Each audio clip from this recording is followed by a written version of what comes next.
ভ্রমণ বন্ধু বিকাশ 160 নম্বর ভিডিও নিয়ে আপনাদের সামনে উপস্থিত। এই ভিডিওয়ে আমরা দেখব সুবর্ণরেখা নদীর তীরে ঘাটশিলার সূর্য মন্দির। এই সূর্য মন্দির হলো ঘাটশিলার একটি ভিউ পয়েন্ট। এই সূর্য মন্দিরটি একটি রথের ওপর অবস্থিত। এই রথের 4টি চাকা আছে।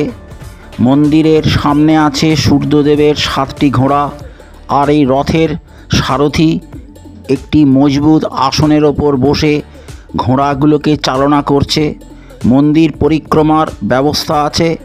মন্দির পরিক্রমা করতে করতে সামান্য দূরে সুবর্ণরেখা নদীর দেখা পাওয়া যায়। প্রকৃতপক্ষে সুবর্ণরেখা নদীর পাড়েই এই সূর্য মন্দিরটি অবস্থিত। সূর্যদেবের মূর্তি একটা প্রস্ফুটিত পদ্ম ফুলের বেদির ওপর প্রতিষ্ঠিত।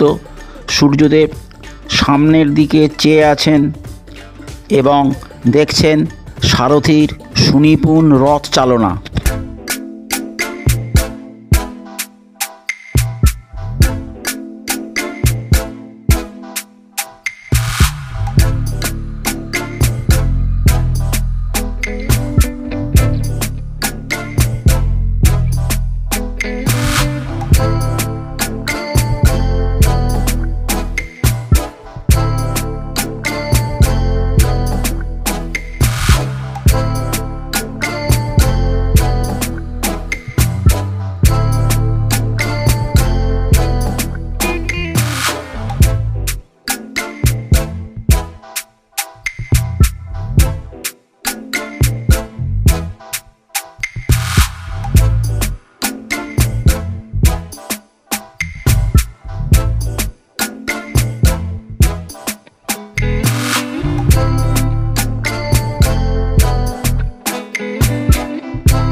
সুবর্ণরেখা নদী এই মন্দিরের পাশ দিয়ে বয়ে চলেছে।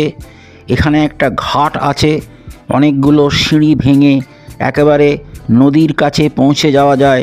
হাত দিয়ে জল স্পর্শ করা যায়। এই নদীর তীরে এই স্থান থেকে মনোরম সূর্যাস্ত দেখা যায়। এই সূর্যাস্ত দেখার জন্য সন্ধ্যের একটু আগে থেকেই এখানে প্রচুর পর্যটকের সমাগম হয়।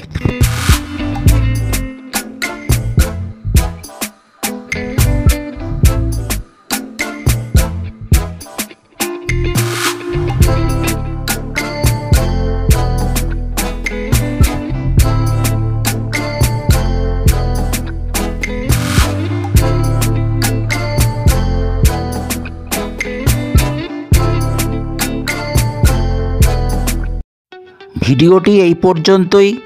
ভিডিওটি ভালো লাগলে ভ্রমণ বন্ধু বিকাশ চ্যানেলটিকে সাবস্ক্রাইব করুন। ভিডিওটির লাইক, শেয়ার ও কমেন্ট করুন। ভিডিওটি দেখার জন্য ধন্যবাদ। আবার দেখা হচ্ছে পরবর্তী ভিডিওতে। নমস্কার।